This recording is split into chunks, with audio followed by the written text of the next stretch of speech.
भाई जीवो, आपने कभी अपने बारे में सोचा हो कि इस अस्थायी जीवन में आप हर वस्तुएं स्थायी चाहते हैं, परमानेंट हो ऐसी वस्तुएं चाहते हैं।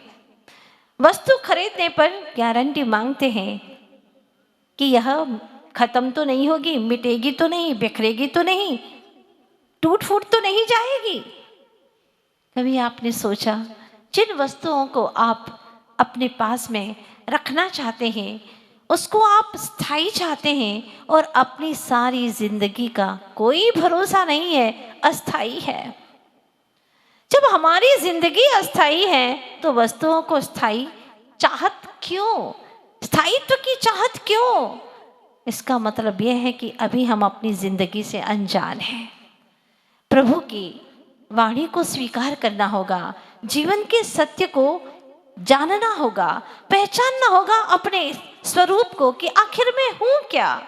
और ये सच बात है कि नगीने की शोभा होती है अंगूठी में, नगीने की शोभा होती है अंगूठी में, और हम सभी की शोभा है प्रभु आज्ञा में रहने में। प्रभु की आज्ञा में रहने में हमारे जीवन की शोभा है, गुरु की आज्ञा में रहने में ही हमारे जीवन की शोभा है।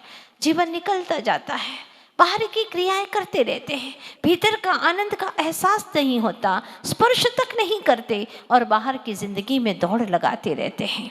आओ आज हम भीतर की यात्रा करें, कुछ कदम और आगे बढ़ाएं। सुना था मैंने, एक माँ अपने बेटे को उंगली पकड़ करके मंदिर ले जाया करती, लेकिन बेटा पता नहीं कैसे कर्मों का उदय था, माँ संस्कार देना चाहती है लेकिन वो संस्कार लेना ही नहीं चाहता। सच ही कहा है हमारे आचार्य भगवंतों ने, माता पिता के द्वारा दिए गए संस्कार की अपेक्षा पूर्वकृत कर्मों के संस्कार ज्यादा दृढ़ और मजबूत होते हैं। पूर्व में किए हुए जो कर्म हैं उसके संस्कार टूटते नहीं है। माँ चाहती है, क्योंकि पिता का अवसान हो गया है, जब से बच्चे का जन्म हुआ पिता का अवसान हो गया, इकलौता बेटा है, और माँ चाहती है कि ये मेरे जीवन का आधार बने, धर्म का आधार बने, धर्म का प्रचार प्रसार करे, खानदान का नाम रोशन करे। लेकिन बेटा माँ के साथ में मंदिर चला तो जाता, लेकिन जाकर के पूछता, माँ ये मूर्ति बहुत सुंदर है ना, सोने की है क्या माँ? असली सोने की है, बताओ माँ इसकी कीमत क्या होगी? माँ कहती चुप बैठ, ऐसे कुतर्क और ऐसे गलत प्रश्न नहीं किया करते। भगवान की कोई कीमत नहीं होती बेटा, वे तो अनमोल है, अनमोल। इनको सारी दुनिया की संपदा भी दे दे तो भी उनका तोल, इनका मोल नहीं किया जा सकता, क्योंकि उन्होंने अपने भीतर के वह विराट संपदा को प्राप्त कर लिया है जिसके आगे सारी दुनिया की संपदा तुच्छ है। इसीलिए ऐसे प्रश्न नहीं करते। वह उस वक्त चुप हो जाता, लेकिन फिर उसके दिमाग में वही प्रश्न चला करते कि ये मूर्ति कितनी कीमती होगी, बताओ ना माँ, पीतल की है या सोने की है या पॉलिश की है? नहीं बेटा, वीतरागी भगवान के ऊपर ऐसी कोई पॉलिश नहीं होती कि पीतल की मूर्त हो और ऊपर सोने की पॉलिश कर दी जाए। ये तो दुनिया के इस जगत में चलता है, इंसान के जगत में चलता है, भगवान के जगत में ये नहीं होता कि दुनिया में लोग ऊपर से कुछ होते हैं, अंदर से कुछ होते हैं, लेकिन भगवान में ऐसा नहीं, जैसे अंदर में है वैसे ही बाहर में होता है। लेकिन बेटा कहाँ मानने वाला था, वो तो अपने मन की मानी करता, पूर्व संस्कारों से इतना पीड़ित था कि वहां माँ की एक बात, उसका एक संस्कार भी उसके भीतर में प्रवेश नहीं कर पाया। माँ सोचती, ओहो मैंने क्या सोचा था और क्या निकला। सोचा था कि पति का अवसान हो गया है, कोई बात नहीं, एक पुत्र तो है, उसी के सहारे जीवन गुजार लूंगी, लेकिन पुत्र में तो कोई संस्कार नहीं है। सोचा था बनाएगा ये मेरा मक्का, सोचा था ये बनाएगा मेरा मक्का, मगर ये तो मेरे मक्का की ईंट ही चुरा के ले गया। ये जो मकान के लिए ईंटें रखी थी उसी की ईंटें ही चुरा करके ले गया। क्या इसके लिए सोचूं, क्या विचार करूं कि आगे मेरे लिए कुछ करेगा? फिर भी माँ संस्कार देने में पीछे नहीं हटती, निरंतर संस्कार देती, हमेशा मुनि भगवंतों की, महापुरुषों की कहानियां सुनाती। और सोचती देखो बेटा, एक ही बेटा काफी होता है, जैसे एक सिंह ही काफी होता वन का राजा कहानी को, और एक पुत्र ही, एक दीप ही काफी होता घर उजियारा करने को। बेटा तुम अकेले ही पर्याप्त हो, लेकिन कुछ मेरी बात माना करो, जिन शासन के अनुसार चलो, जिन शासन के अनुसार चले तुम्हें जीवन में कोई दुख नहीं होने वाला है, सारी समस्याएं समाप्त हो जाएगी। आज हमारे जीवन में जो भी दुख है, पीड़ाएं, समस्याएं, इसका मात्र एक कारण है, हमने जिन शासन को नहीं माना, जिनेंद्र देव की नहीं मानी। अगर उनकी मानते तो हमारे जीवन में दुख और पीड़ाएं होती ही नहीं। जो भगवान की मानता है उसके जीवन में कोई पीड़ा नहीं होती है। निश्चित बात है हमारे जीवन में पीड़ाएं हैं, इसका मतलब अभी हमने भगवान का माना नहीं है, भगवान की बातों को स्वीकार नहीं किया है। वरना मैंने आपसे कहा था, जैन है सो दुखी नाही, दुखी है सो जैन नाही, दुखी और जैन में महाविलोमताई है। जैन धर्म पाय केहू तो कष्ट नाही मिट्यो, तो बताओ कष्ट नाश हेतु क्या दवाई है, तो बताओ कष्ट नाश हेतु क्या दवाई है। और कौन सी दवा है? यही सर्वोत्तम औषधि है, जिनेंद्र भगवान का शासन, जिन वाणी, इससे बढ़कर के और कोई औषध नहीं। जिन वयन मोसह मीणम, जिनेंद्र भगवान के वचन ही परम औषध है, परम अमृत स्वरूप है। लेकिन बेटा लड़का था, लड़का लड़ लेता था, लेकिन माँ की एक नहीं मानता। जो बात बात पर माँ से लड़ता रहे वह है लड़का, लेकिन जो बाकी मानता है वह है बेटा, सपूत है वह। माँ क्या करे कुछ समझ में नहीं आता। खैर जिंदगी गुजरती है, एक क्षण भी कारवा रुकता कहाँ है, वो तो बढ़ता ही चला जाता है, अभी भी बढ़ रहा है, पहले अनादि से बढ़ता जा रहा है, आगे भी बढ़ता रहेगा। समय कभी रुकता नहीं है। लेकिन आप चाहो समय में अपने आप में रुक करके, विश्राम करके अपनी चेतना को जान लो, अपनी आत्मा को पहचान लो, ये तुम्हारे हाथों में है पुरुषार्थ। समय का कारवा तो रुकता नहीं। हुआ ये कि वह बड़ा हुआ और आखिर एक दिन डाकुओं का सरदार बन गया, चोरों का सरदार बन गया। माँ परेशान। माँ ने एक दिन कहा, बेटा ये तेरे लिए शोभास्पद नहीं है जो तू कार्य कर रहा है। और एक दिन उसने माँ के सामने आकर के कहा, सारा घर बेच दिया, एक घर था वह भी बेच दिया। अब माँ के पास में कोई आभूषण नहीं बचे, एक मंगल सूत्र एक पति की निशानी के रूप में पड़ा हुआ था। एक दिन लाया चाकू और माँ के कलेजे की और जा ही रहा था चीरने के लिए, तो माँ ने कहा, रुक जा, मैंने 9 माह तुझे पेट में रखा है, क्या इसका तू मेरे लिए यही कर्ज चुकाना चाहता है? वह कहता है कि किसने कहा था कि तुम गर्भ में रखो, मैंने तो कहा नहीं था। और रही बात गर्भ में रखा था, कितनी बार कह चुकी हो तुम, इन सारे 9 महीनों का किराया मैं तुम्हें दे दूंगा, और क्या चाहिए तुम्हें, और लौट करके तभी आऊंगा जब तुम्हारे 9 माह का किराया दे सकूं, इतना सामर्थ्यवान बन जाऊंगा और मैं ब्याज के चुकाऊंगा आज तक का। मैं जा रहा हूं, मैं जा रहा हूं, मैं जा रहा हूं। मां ने कुछ कहा तो नहीं, लेकिन मां की ममता थी। वो क्या कहती, बेटे को सही रास्ते पर लगाना चाहती थी। एक अक्षर भी बोली नहीं, लेकिन रो पड़ी। वो आंसू ही तो उसका जवाब था।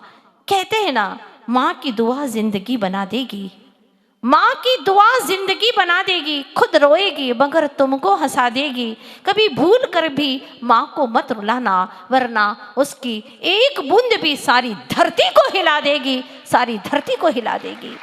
मत रुलाना माँ को।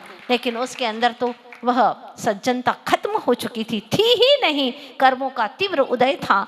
माँ सोचती रही, कभी तो मेरे संस्कार जागेंगे, मेरे संस्कार कभी व्यर्थ नहीं जाएंगे। मैंने दिल से संस्कार दिए, गर्भ में संस्कार दिए हैं, लेकिन ऐसा कौन सा तीव्र कर्म उसके उदय में है, हे प्रभु उसको सतपथ मिले। और माँ निरंतर पुरुषार्थ करती, प्रभु से प्रार्थना करती। उधर वह डाकुओं के गिरोह में जा मिला और डाकुओं का बन गया सरदार। धीरे धीरे समय गुजरता गया और नामी डाकू बन गया। एक दिन उसने अपने साथियों से कहा कि छुटपुट चोरियां करने से तो बेहतर है कि मैं तुम्हें एक नगर में ले चलता हूँ और वहां पर बस अब की बार जो चोरी करेंगे इसके बाद में कभी चोरी करने की जरूरत ही नहीं पड़ेगी। साथियों ने पूछा, कहाँ डाका डालोगे? कहा, मंदिर में चलेंगे और अब की बार मंदिर में जो मूर्ति है उसको चुरा करके ले जाएंगे। कैसे? सब मैं बता दूंगा। मैं जानता हूं वो मूर्त कहाँ है, कैसी है, कैसे चुराना है, मैं सब कुछ जानता हूं।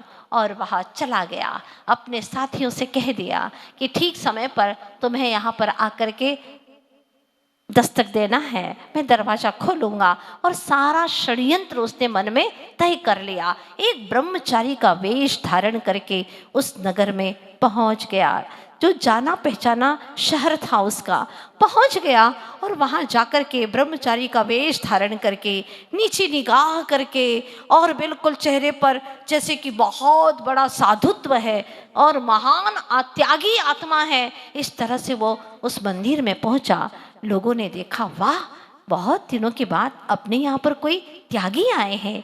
पूछा, त्यागी जी आप कहाँ से आए हैं? उन्होंने कहा, कहाँ से आए हैं इस प्रश्न का क्या जवाब है? अनंत काल से निगोद में पड़ा था यह आत्मा, आज प्रभु के द्वार पर आया है। सौभाग्य है मेरा प्रभु के दर्शन करने का, भाग्य जागा है मेरा। अच्छा ब्रह्मचारी जी, छोटी सी वय में आपने त्याग को, तप को स्वीकार कर लिया। धन्य भाग्य है हमारे जो आपका दर्शन हो गया। आज शाम को जब स्वाध्याय होता है तो हम चाहते हैं आप ही स्वाध्याय सुना दें। तब कहते हैं, देखिएगा ये सब बाहर की चीजें हैं, मैं तो स्वयं अपने ही परिणामों का अध्ययन करना चाहता हूँ और सामायिक की वेला है, इसीलिए मैं स्वामायिक करूँगा, अभी स्वाध्याय नहीं सुना पाऊँगा, क्षमा करना मुझे। कोई बात नहीं, आप तो बहुत ऊंचे पहुंचे हुए हैं, स्वाध्याय से भी ऊपर की बात करते हैं, धन्य भाग्य है हमारे। तो ब्रह्मचारी जी आप हमारे घर पर शयन के लिए चलिए। तब वो कहते हैं, देखो त्यागी व्रतियों का क्या घर, क्या बार, क्या भवन, क्या लेना देना, उनके लिए तो प्रभु का द्वार ही सब कुछ है। हो, जनता सारी बहुत ही उनसे प्रभावित हुई, क्या बात है, धन्य है। और जब पैर दबाने लगे, आप दूर से चल करके आए होंगे, थोड़ी वैयावृत्ति के लिए हमें भी सौभाग्य दीजिए, थोड़ी सी देर। तब वह कहते हैं, अरे आत्मा तो अनंत काल से कर्मों से दबी हुई है और पैरों को दबा करके क्या करोगे? वाह वाह वाह ब्रह्मचारी जी, धन्य हो गए, आप जैसे महान त्यागी के दर्शन करके आज हमारा तो सौभाग्य जाग गया है। तो कल भोजन का निमंत्रण हमारे ही घर पे है, चलिएगा ब्रह्मचारी जी। देखिएगा रात्रि को कभी भी ब्रह्मचारियों को निमंत्रण नहीं देते भोजन का। ओहो, ये नई नई बातें आप ही शिक्षा दे रहे हैं, हमको तो पहले ज्ञात ही नहीं था। बहुत अच्छा आपने बता दिया, लोग बड़े प्रभावित हैं और कल की प्रतीक्षा कर रहे हैं, आपस में चर्चा कर रहे हैं। कुछ लोग कल हम लेकर के जाएंगे भोजन के लिए, हम लेकर के जाएंगे, चर्चाएं चल रही हैं। और करते करते सारे लोग मंदिर से बाहर चले गए। माली ने भी बाहर से मंदिर को बंद कर दिया। अंदर ब्रह्मचारी जी हैं, आपको पता है ना ब्रह्मचारी जी हैं, लेकिन आप लोगों को तो ये भी पता है कि वह तथा कथित ब्रह्मचारी हैं, त्यागी है, वास्तव में तो वह डाकू है, डाकुओं का सरदार है। और जब सारा मंदिर खाली हो गया, बंद कर दिया, तब वह धीरे से उठ करके जाते हैं भगवान के पास और कहते हैं, भगवान पहचाना आपने मुझे? हाँ, जैसे आप लोग कहते हैं ना, माता जी आपने हमको पहचाना कि नहीं पहचाना? हाँ, धन्य है वे। तो आपको थोड़ा सा समय तो इस बार 10 दिन में निकालना है, ये ठान लीजिएगा। हुआ ये कि जो ये कहते हैं कि हमें फुर्सत नहीं है, आपने देखा है कभी गांव के अंदर ऐसे घूमते हुए गाय, बैल, भैंस, गधे, सुअरों को, कुत्तों को, बेचारे घूमते ही रहते हैं, घूमते ही रहते हैं। क्यों? सब फुर्सत ही फुर्सत है। अब पूरी कोई फुर्सत है, अब कोई काम नहीं है। जो पहले ये कहते थे कि हमारे पास में फुर्सत नहीं है मंदिर जाने की, अरे साधु संत तो आते ही रहते, अपन कहाँ तक जाएंगे, अभी तो धन कमाने का समय है, कहाँ फुर्सत है। तो ठीक है भैया, इस जीवन में तुम अपना धन कमाने में लगा लो, फुर्सत नहीं धर्म कमाने की, तो ध्यान रखना फिर फुर्सत ही फुर्सत में रहोगे, बहुत फुर्सत में रहोगे, घूमते रहोगे 24 घंटा फुर्सत में, कोई काम नहीं। अब आप चॉइस कर लो कि आपको क्या करना है। नहीं तो आज से देखना शुरू कर लेना, गाय को, भैंसों को, सुअरों को, कुत्तों को, गधों को, ये सब बेचारे घूमते ही रहते हैं ऐसे ही, कोई काम नहीं है। क्योंकि पहले समय था तो आत्मोत्थान नहीं किया, चाहा ही नहीं, तत्व ज्ञान नहीं किया। अगर थोड़ी सी देर बैठने का अवसर भी आया तो उपयोग नहीं लगा। अगर उपयोग पूर्वक तुमने एक पंक्ति भी पढ़ी होती तो तुम्हारा उत्थान हो जाता। कुछ नहीं, ज्यादा कुछ नहीं करना, एक पंक्ति पढ़ लेते, पर भाव सहित पढ़ते।